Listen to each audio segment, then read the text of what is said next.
Hello friends, good afternoon. Welcome to CEC EduSat lecture.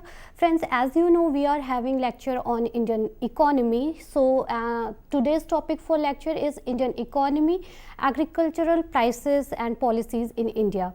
And to take this lecture, we have our subject expert Dr. Bharat Singh with us. He is Associate Professor, Department of Economics, Satyavati College, Evening, University of Delhi.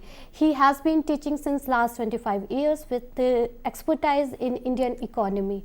So I would like to welcome Dr. Kumar to our show. Welcome, sir. Thank you very much. And request him to begin his lecture. Over to you, sir. Thank you, Asmita, and welcome all the viewers and the students. The topic of today's lecture is agriculture price policy in India. This topic, agriculture price policy in India, assumes a very important place so far as the formulation and implementation of different policies related to Indian agriculture is concerned, because the pricing system of agricultural crops, particularly the prices of the food grains, influence directly or indirectly the living standards and welfare of the millions of people of our country, from the point of view of both the producers of these crops as well as consumers of these crops. So, in the light of such a important place that the price policy occupies in the overall arena of the Indian agriculture, it is important to discuss some significant aspects of this topic. First of all, we would throw some light on the importance of agricultural price policy in India. Why it is so important? First thing, that the agricultural price policy relates to the policy of both the food items as well as non-food items. We all know that Indian agriculture produces several crops which may be categorized as the food items as well as non-food items, particularly the commercial crops. This agriculture price policy influences the living standard of a vast majority of people in India, as I just mentioned before you. The major portion of income of poor people is spent on food items, particularly wheat, rice and coarse grains. Therefore, the prices of a particular crop is are high or low. In any way, the level of prices of different goods that is produced in the farm sector, particularly wheat, rice and coarse grains, are going to impact the living standard and the welfare of the poor people to a very large extent. Any rise in price of these items is bound to erode the real income of poor people and further deteriorate their economic conditions. Because if the prices of these goods increase, since these are categorized as essential items for life, any increase in the prices of these goods is going to erode, is going to deteriorate their living standards, is going to deteriorate the level of their saving and consumption in general. The farmers who constitute a majority of workers in India also suffer because of a rise in price, because the food items are consumed by all the people of this country, and the most of the Indian farmers are poor, belong to poor category. Therefore, any rise in price of these food grains are going to impact adversely the living standards of the farmers also. We are placing a special focus to the farmers in India so far as the agriculture price rise is concerned, because any uncertainty related to agricultural price will impact the income of the farmers, and this instability or uncertainty in agricultural prices will also demotivate the farmers to grow more foods on their farmlands. Further, there is instability in production conditions because of the different factors. It influences the condition of both the producers and consumers. It plays an important role in achieving growth and equity in Indian economy in general and agriculture sector in particular. Therefore, a sound and efficient price policy is necessary to ensure relatively stable income to the farmers. Secondly, it is also important to ensure availability of food grains to consumer at fair prices. If prices of agricultural produce and particularly the food grains prices will be fair and remunerative, it will ensure a stable and regular kind of income to the farmers, and the farmers will be motivated to grow more foods on their farmland, and it will also, if the prices are fair, it will also serve the interest of the consumers to a very large extent.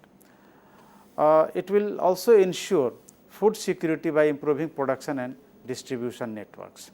If the production of the food grains will increase, there will be greater supply of these items in the economy, which will help the government to procure the sufficient quantity of food grains in order to serve the interest of the poor persons during any kind of supply shocks that may occur, either due to crop failure or due to some major natural calamities. The distribution network efficiency in the distribution network is also necessary for necessary condition for ensuring a sound and efficient price policy in our country. It is also necessary to protect the interest of both the producers and consumers. It is also necessary to ensure sustained growth of the agricultural sector. The price policy, it is believed, and several studies have shown that the price policy plays a very important role in the agricultural growth of our country, because the agricultural prices, if they are remunerative and if they are rewarding to the farmers, it has both direct and indirect bearing on the production and productivity of our agriculture sector. Now, what are the determinants? What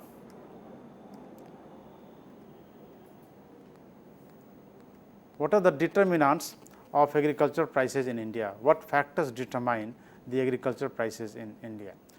The first important determinant is that the prices of agricultural goods show much wider fluctuations than the prices of non-agricultural goods. It is mainly because of the nature of the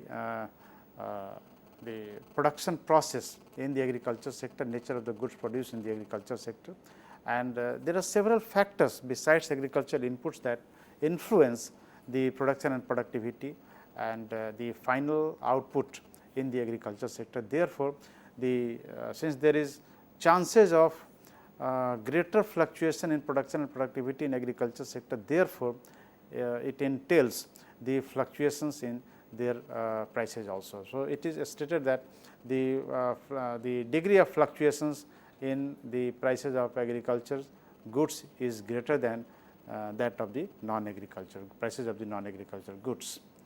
The nature of supply and demand for these goods is also peculiar. Peculiar in the sense that the supply of the agricultural goods may at times be quite erratic due to several factors, including the natural factors or the man-made factors. The demand for these goods is also peculiar, that as income increases, the demand for these goods does not increase in the same proportion. In other words, we can say that income elasticity or the price elasticity of these agricultural goods, particularly the food grains, is quite inelastic in nature. This is unlike the demand for other non-agricultural goods, which are largely income elastic and price elastic. Next important determinant is that it is the dependence of Indian agriculture on monsoon. we know that only 1/3 of the total area is under cultivation. 1/3 of the total area under cultivation is fully irrigated. The 2/3 of the total area under cultivation depends on the vagaries of the monsoon, and if there is no timely onset of the monsoon, or if the monsoon fails totally, the 2/3 of the Indian agriculture suffers a lot. There is a recurrence of bumper harvest and sometimes crop failures due to unfavorable climatic and weather conditions, that is flood, drought and natural hazards. These also determine the agriculture prices in India. Next important determinant is supply of agricultural products, particularly the food products, is relatively inelastic in response to changes in price and income that I have already stated in the earlier slide. The next one is the process of agricultural production is relatively of longer gestation period.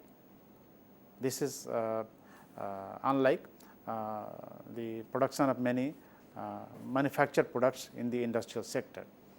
The adjustment process of supply of agricultural products is slow in response to changes in their prices, because if the procurement price or the support price is increased by the government, its impact will be seen only in the next cycle of the production of the agriculture sector, or next cycle of sowing of different crops.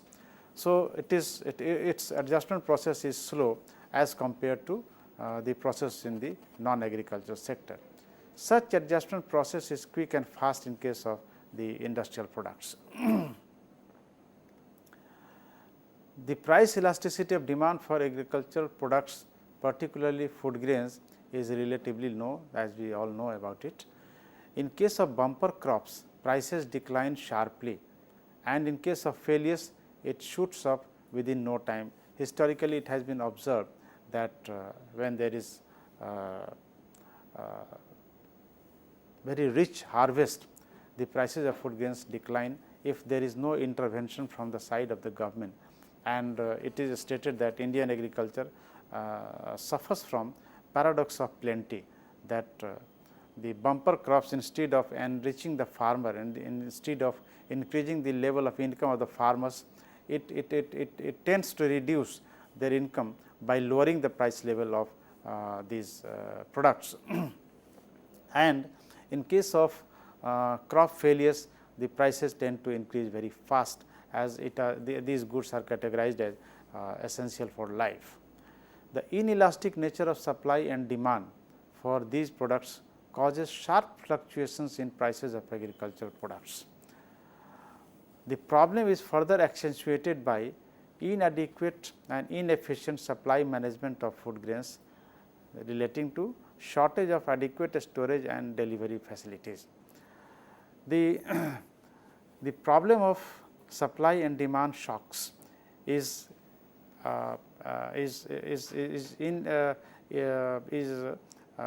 accentuated by the insufficient supply management of food grains, in the sense that there is shortage of storage facilities in Indian economy for these food grains, and whatever food grains or other essential commodities that is produced in agriculture sector is stored in these godowns or stores. The management of those godowns is also inefficient, resulting into deterioration in the quality of those food items that has been stored there, and these food items are not preserved properly, resulting into the deteriorating quality of those food items for the consumption of the people in general. Further, the delivery system of these food grains to different parts of our country is also inefficient and inadequate, which results into the increase in prices of food grains, or large fluctuations in prices of these food grains, even if there is sufficient quantity of supply of these items in our economy, or even if the prices fluctuate largely, even if there is no dearth of supply of these items. So, in order to ensure the agricultural prices to be stable in an economy, the production must be increased, it is for certain, but the supply and storage facilities must be improved also. Now, we will focus on objectives of agricultural price policy in India.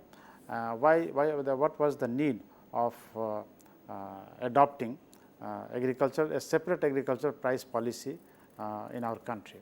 It was necessary to ensure reasonable level of income or profit to farmers after adjusting for their cost of production. The farmers are largely self-employed.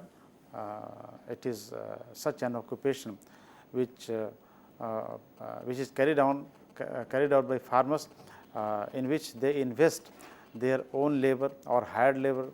They use their own land, agricultural land, or the rented land, and other critical inputs related to seeds, fertilizers, water, etc.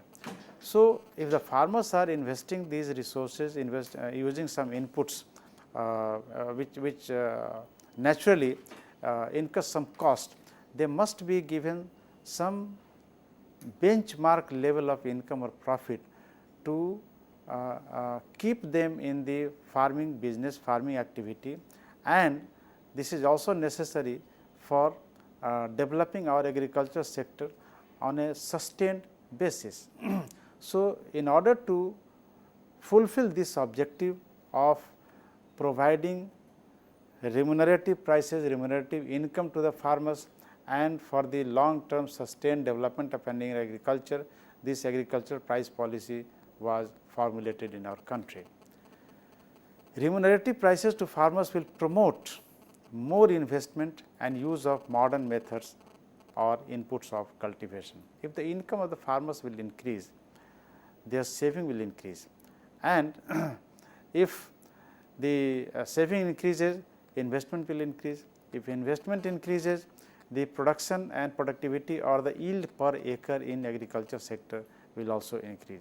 So, therefore, the basic, the core principle, the core theory of this agriculture development is that the farmers must be provided remunerative prices if the government or the policy of the planners, policy makers or the planners want the agriculture sector to use modern methods of cultivation and increase production and productivity in the Indian agriculture sector. Next objective was to promote agricultural productivity and sustain growth of this sector. It was also felt necessary to protect the interest of the consumers through the food security system. Agricultural price policy was designed not only to protect the interest of the producers of the agricultural crops or the farmers, but it was also designed to protect the interest of the consumers also. It is felt, it has been observed most of the times that during the failure of the crops or during the scanty rainfall, the agricultural output falls down, and as a result the prices of food grains and other essential agricultural crops shoots up. So, it badly hurts the interest of the consumers, it hurts the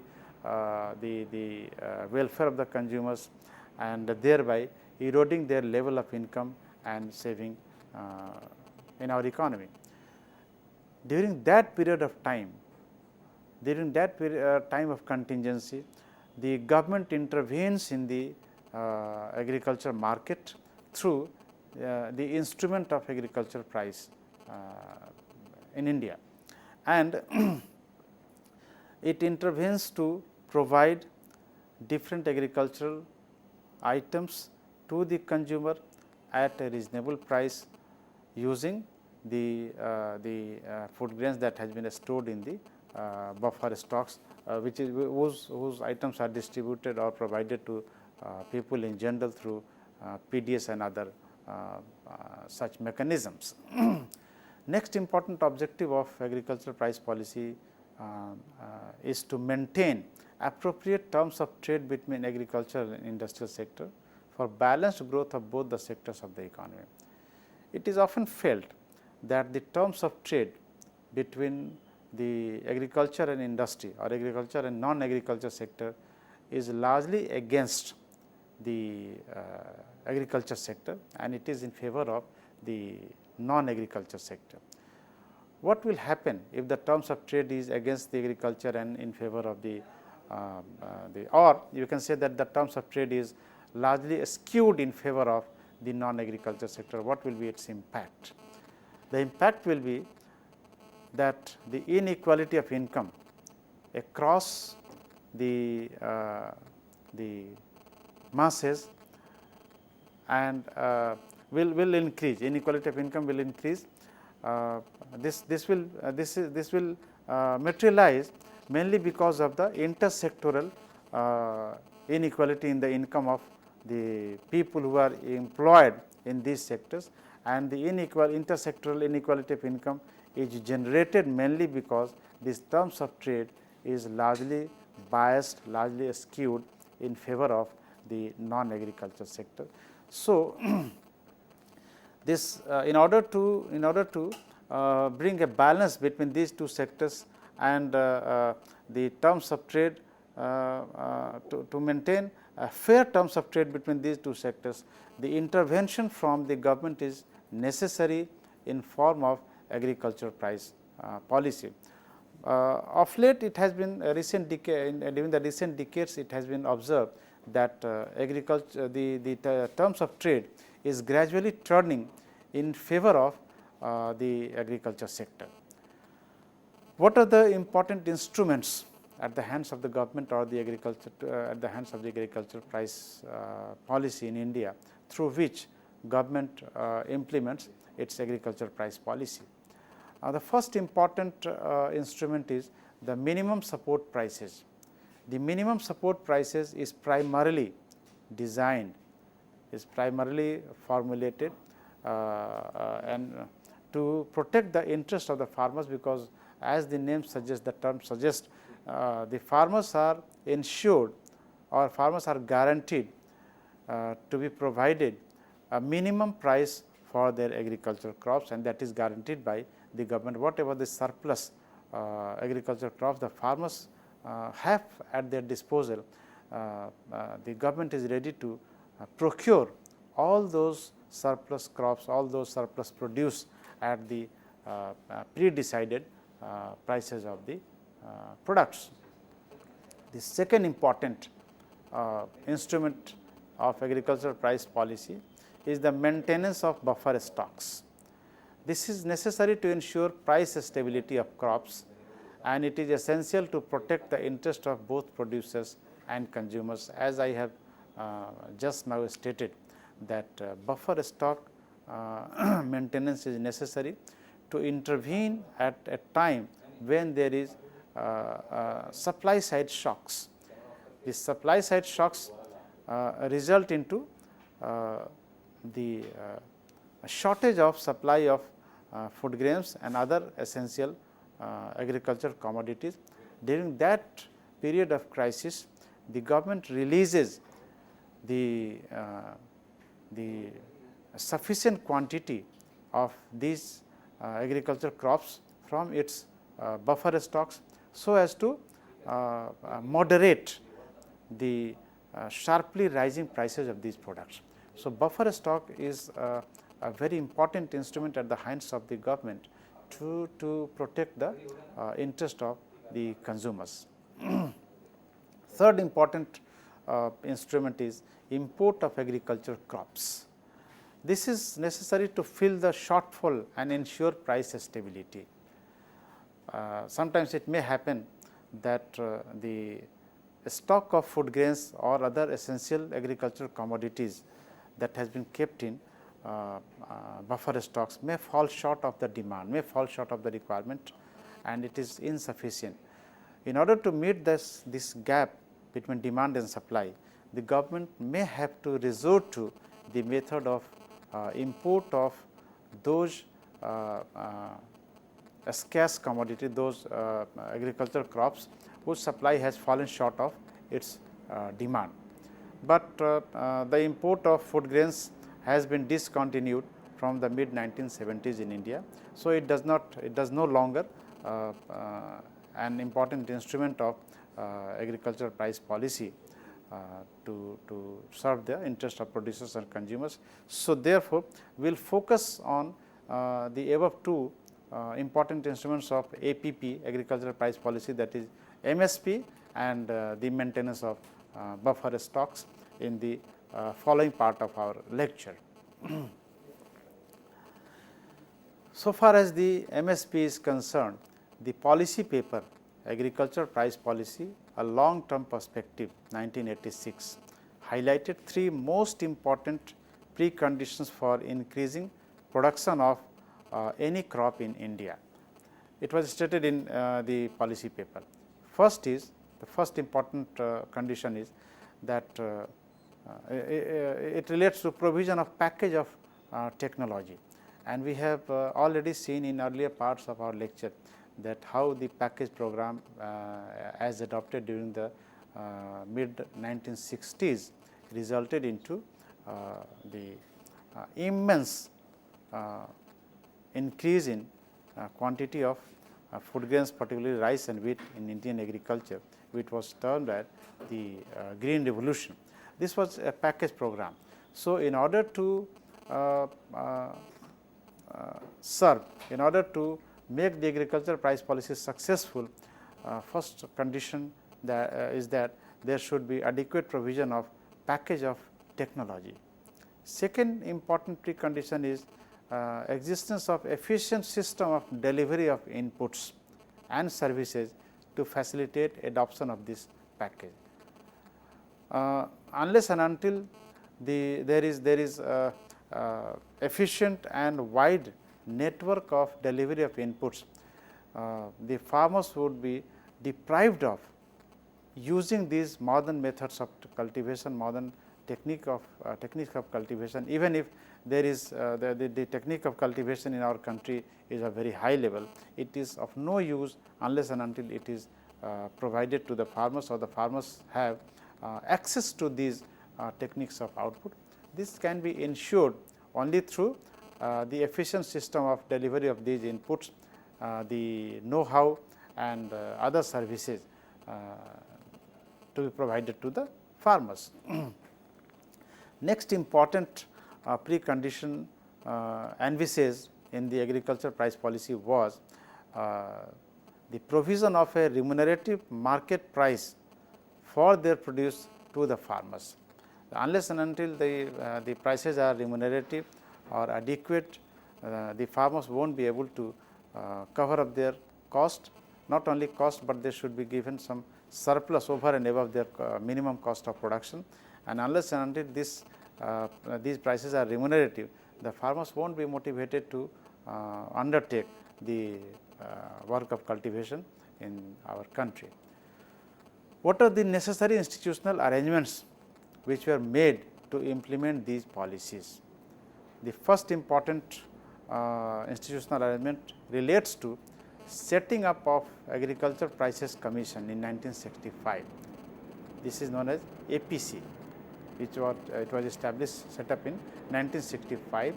It was later named as Commission for Agricultural Cost and Prices, CSCP, in 1985. What is the work of CSCP? What is its role?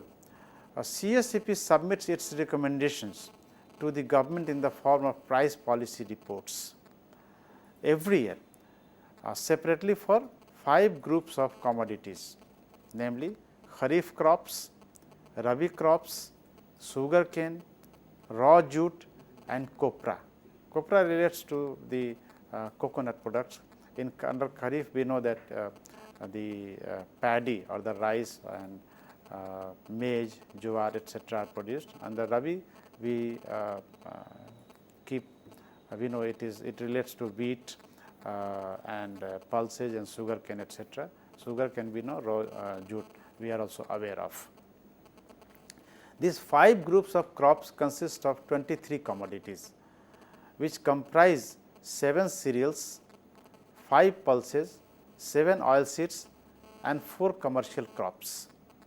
This exercise of recommendation of MSP, minimum support price, is preceded by field visits, consultations and discussions with different individuals, agencies and the state governments by the CECP. It does not happen like this, that the minimum support price for any agricultural crop is decided or recommended to the government by a few selected members of CECP. It does not happen like that. It is an elaborate process. The members of CECP undertakes the exercise of consultations with different individuals, different farmers, holds discussions with them, different agriculture, the experts in the agriculture sector, the different agencies like the FCI, Food Corporation of India. Then they actually undertake the field visits in the agriculture sector. They hold discussion with the different agencies of the state governments also, and a summary of all these discussions, debate, consultations is prepared, and then recommendations is made regarding the minimum support prices for different crops to the government, and then the government takes a final decision on the basis of the discussion and debate undertaken in its cabinet meeting. As far as possible, the views of all the stakeholders are accommodated by CECP while recommending MSP by this agency. While recommending MSP, the CECP analyzes following factors. What are the factors that CECP takes into consideration while recommending the minimum support prices for different crops? The first important factor or first important determinants of the MSP is demand and supply of particular crops. It studies the demand situation of a particular crop, what are its supply situation, and what is the gap, what is the degree of gap between the shortfall between demand and supply, shortfall oblique surplus. So, depending on if the demand for that particular crop is high in relation to its supply, the MSP is set a bit higher as compared to the situation when either there is balance between demand and supply of that particular crop, or the supply of that crop outweighs the existing demand or the potential demand for that crop in our economy. Second important consideration is that the cost of production, including explicit cost of inputs, say seed, water, fertilizer, machines, etc., are taken into consideration, as well as the imputed value of the farmer's labor and rental of its land is also taken into account. So, in a way we can say that the exercise of MSP is quite scientific and comprehensive in nature. The price trends in the market, both domestic and international, for different crops also serves as a guide for price forecasting. On the basis of the potential price of different crops in the national as well as the international market, the CECP also undertakes the exercise of forecasting of prices of these different crops, which serves as a guide for determining the MSP of a particular crop. The intercrop price parity is another important consideration. This intercrop price parity influences the changes in cropping pattern in the economy. Sometimes it happens that the intercrop prices are balanced, or intercrop prices are highly skewed in nature. The farmers may be getting substantially higher prices for one particular crop as related as compared to its counterpart, as compared to some other crops being grown in our agricultural field. So, while recommending MSP, the intercrop parity is also taken into account, because if there will be intercrop inequality in the prices of different crops, it will distort the allocation of resources in the agriculture sector in favor of a particular crop or against a particular crop, because the farmers, mostly being private entrepreneurs, the private cultivators, they are motivated by maximizing their income or maximizing their profit. So, they will tend to increase the area under cultivation of those crops whose relative or intercrop price is higher than the others. So, this intercrop price situation in a way influences the changes in cropping pattern in the economy. Next is the terms of trade between agriculture and non-agriculture sectors is also an important consideration. It determines the degree and dimension of interpersonal, intersectoral and interregional inequality of income. If the level of income between agriculture and non-agriculture sector is skewed, is unequal, then it will have its impact on interpersonal equality of income also, because the income of the farmers may be lower than the income of the workers working in the non-agriculture sector. It will also result into inequality of income in different sectors, broadly speaking, among the workers working in the primary sector, then the secondary sector or the tertiary sector. It also may result into inter-regional inequality of income. The areas or the region which are dominated by agriculture may generate lower income than the areas which are dominated by industries and the services sector. The likely implications of MSP on consumers of that product is also an important determinant. What is the likely impact of the minimum support price as recommended by CACP on the cost of living of general public and the food security objective of our economy. So, it is also suggested that the prices of these crops, particularly the food grains, should not be too high as compared to the cost of production of these items by the farmers.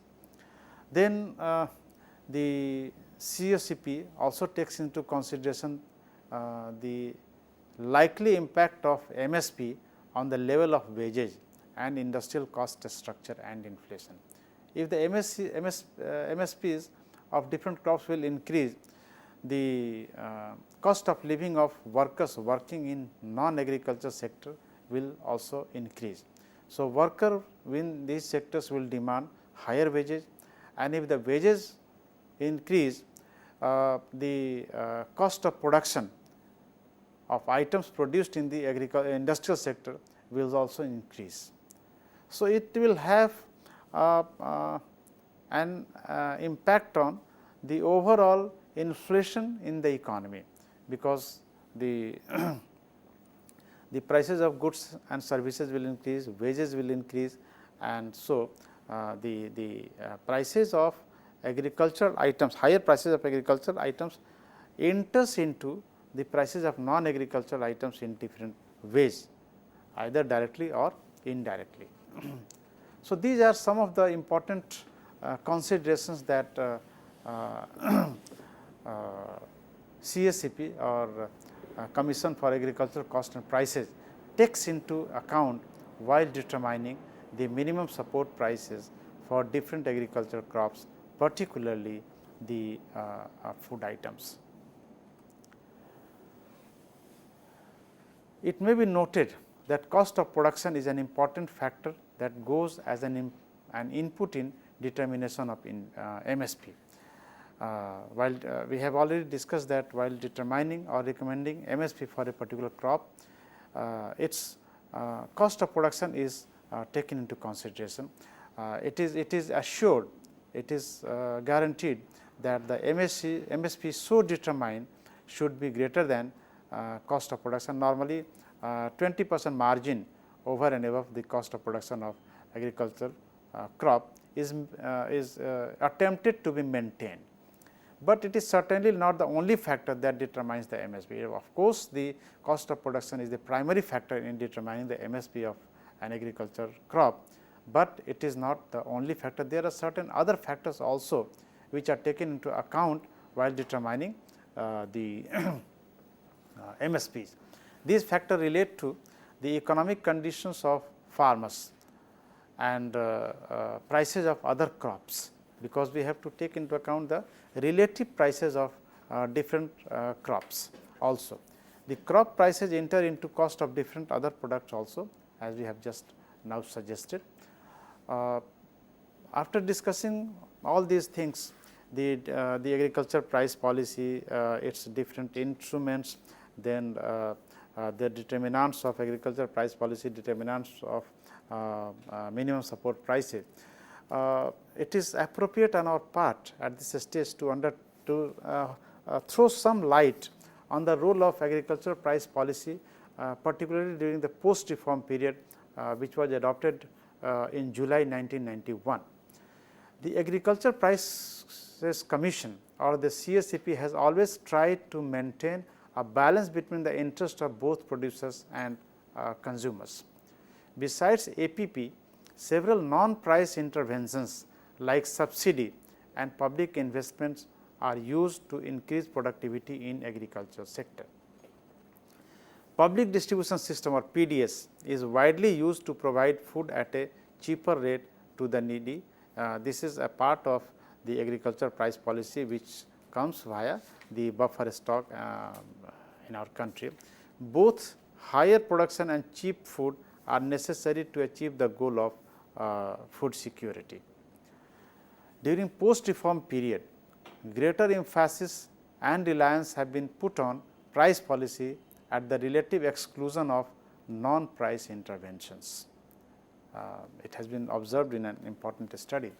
As a consequence, the earlier policy of low input, low output prices have been shifted to high input and high output prices policy.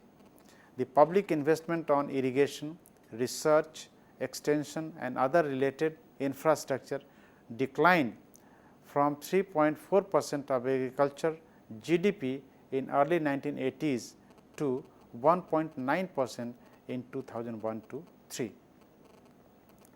Though private investment increased initially, but it also declined by the late 1990s, because there exists a complementary relationship between public and private investment in agriculture sector.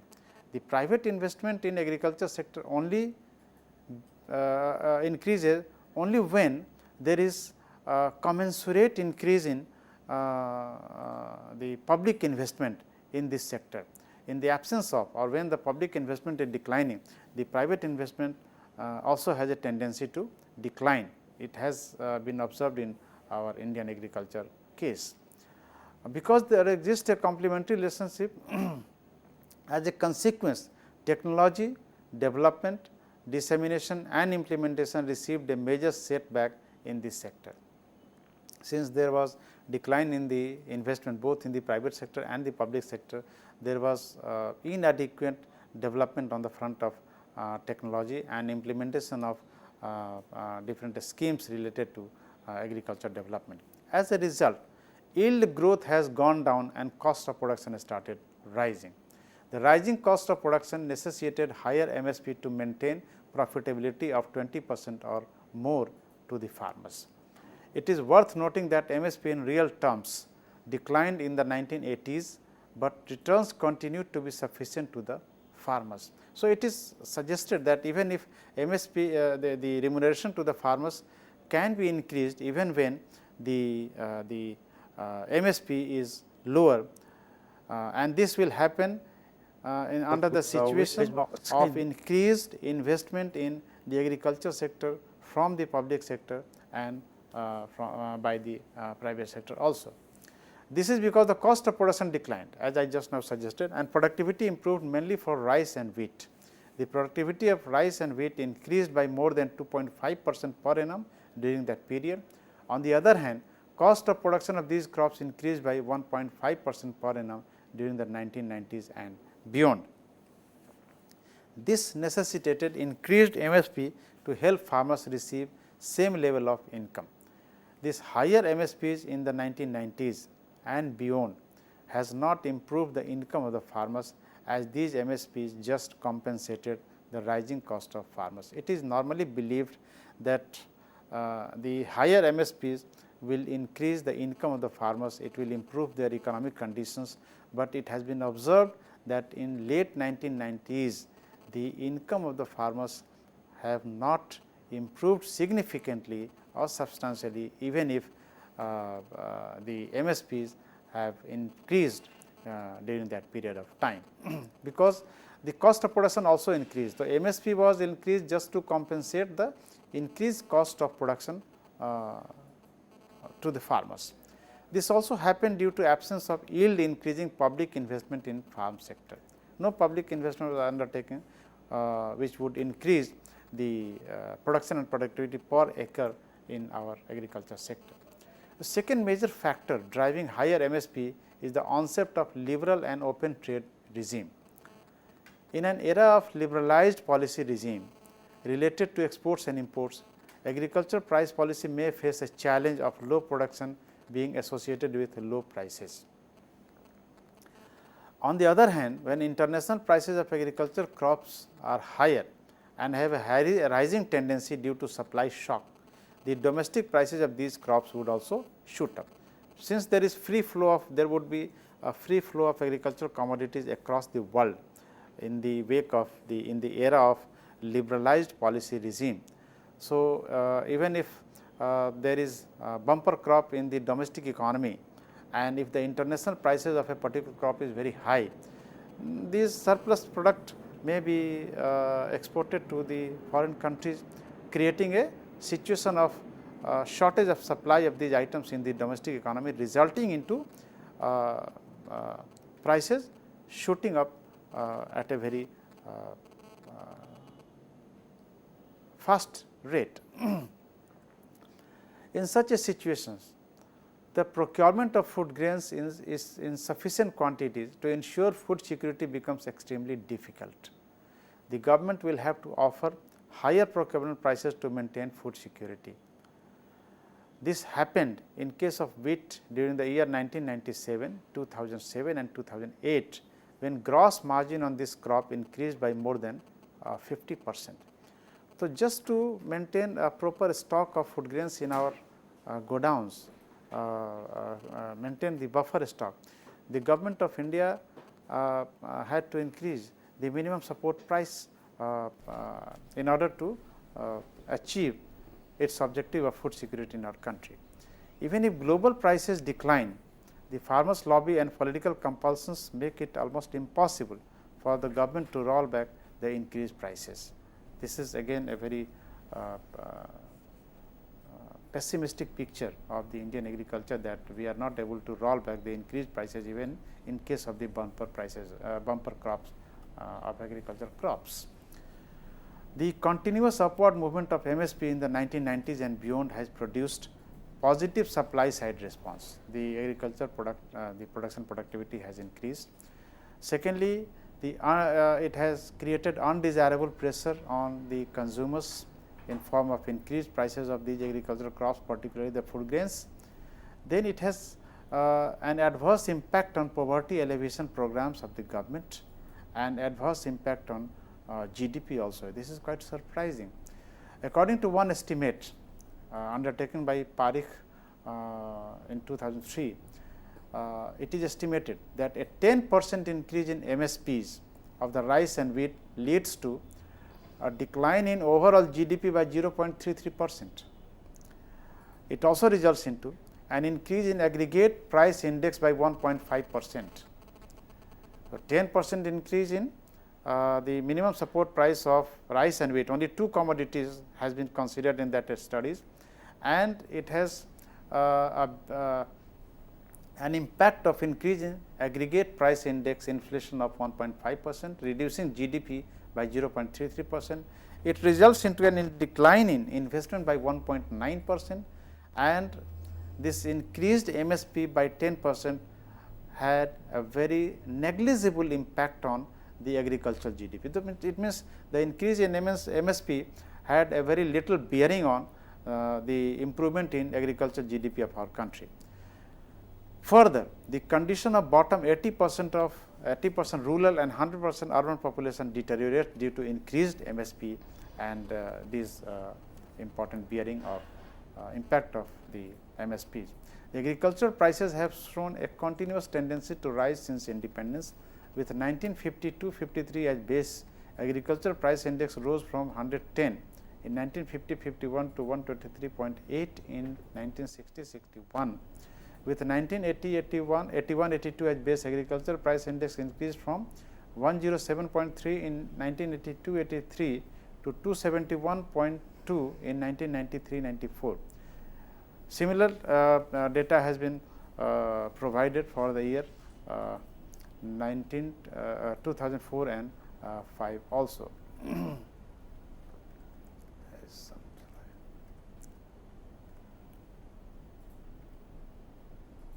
In view of the above observations, the balance between price and non-price interventions by the government has to be restored, as was done in earlier decades.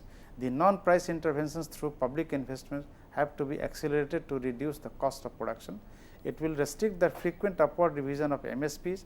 A system of variable tariffs should also be introduced to insulate domestic prices from international price fluctuations. Now, there are suggestions to make APP more effective. These measures will increase yields in agriculture sector, reduce exclusive reliance on prices for farm profitability and food security. It will also help reduce poverty ratio in the country. History is testimony to the fact that rate of poverty alleviation has been faster when food prices were low. Necessary infrastructure should be created in some states like UP, Bihar, MP and Odisha to procure more effective and equitable procurement policy, implement procurement policy in more effective and efficient manner.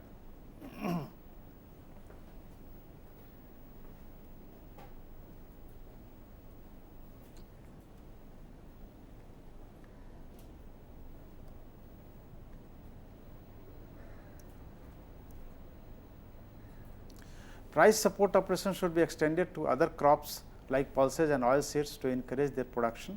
At present, we have buffer stock storage capacity of about 30 million tons food grains, while the actual requirement often go beyond 50 million tons. Expansion of a storage capacity should be given equal priority, and quality of the stored grains need to be preserved by upgrading the technology.